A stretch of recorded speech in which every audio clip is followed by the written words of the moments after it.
It is very important for us to use time.deltatime in our scripts because the time between frames is not constant. So if, for example, you're moving an object in each frame by a fixed amount, then the overall effect might not be smooth. Furthermore, it is also helping us to play something independent of the frame rate. In this lection I will give you here a little demonstration. At first I click on Game Object and under 3D Object I choose Plane to create a plane. And now under Game Object, 3D Object, I create a cube. Now I bring the cube to its start position, maybe here. Alright, with Ctrl D I duplicate the cube and rename it. This second cube should be the cube that uses time.deltatime, so I rename it to cube with deltatime.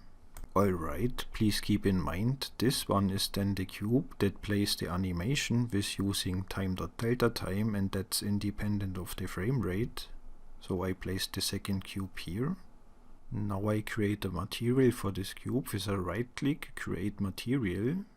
So the name is unimportant, this is a short example. So I choose here a red color, and per drag and drop I bring this here to my object. Okay.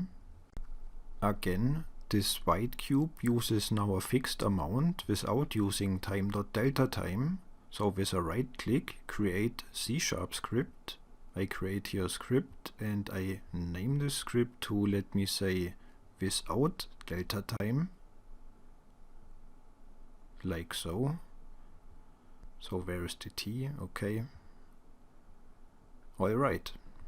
I double click on the script to open monodevelop. You know we must write the command here in the update function, because here we can directly see the time.deltatime effect because of the frame rate. You know the update here is called once per frame, and when we not use time.deltatime you will see what happens. You know we type in transform.translate to change here the position. For the first position in X I type in 0, for the Y position also a 0. What we will change here is the Z position, so I type in 1. The short F marks this as a float number.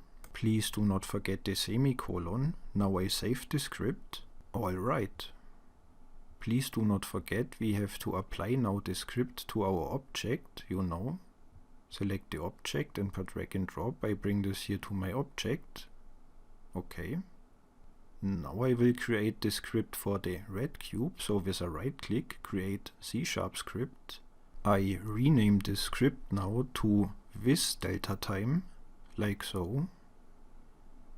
Okay.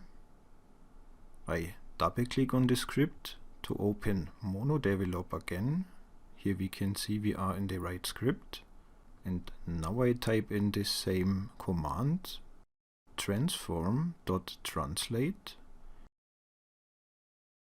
open bracket,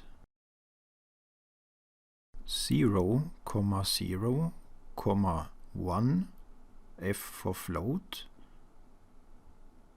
multiplied by time.deltatime, close the bracket and do not forget the semicolon. So this is the command. I click on File, Save to save the script. Now we have to apply or to assign the script also to this object. I select the object and per drag and drop I bring this as a component here to my object. Okay. I will see now the animation directly in the scene view, so I place the game view here.